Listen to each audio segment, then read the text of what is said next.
এখন যে খেলাটা হবে আধ্যাত্মিক খেলা, প্রথমে যে জাদুটা দেখানো হয়েছে এটা কিন্তু জাস্ট একটু মজা করেছি, বিনোদন দিলাম আর কি। এবার দেখেন মামার হাতের উপরে দেখেন তো কোনো কবুতর পাখি আছে? নাই নাই,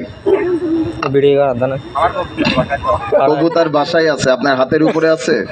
নাই। আমি এখন 3টা তৈরি দেবো, যদি এখন কবুতরের বাচ্চা তৈরি হয় হাতের উপরে, খেলাটা কেমন হবে?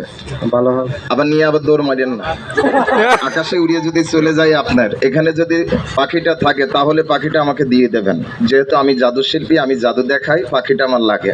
তাহলে একটু হাতটা টান করেন, এইখান থেকে খেলাটা দেখায়, সবাই একটা জোরে তালি বাজাই দেন। ম্যাজিক আমার হাতের দিকে একটু লক্ষ্য করেন।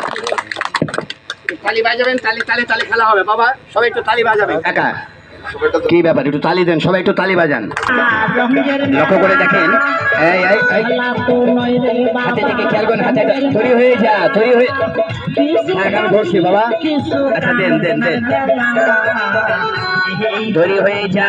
এই দেখেন বাবা, দেখতে দেখতে হাতের উপর তৈরি হয়ে গেল একটা কবুতরের বাচ্চা।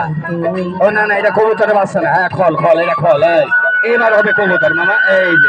এই যে মামা, তোমার গায়ে আছে বল, তুমি ধরে ফেলেছো এটা, আছে বল তুমি ধরে ফেলেছো এটা খল।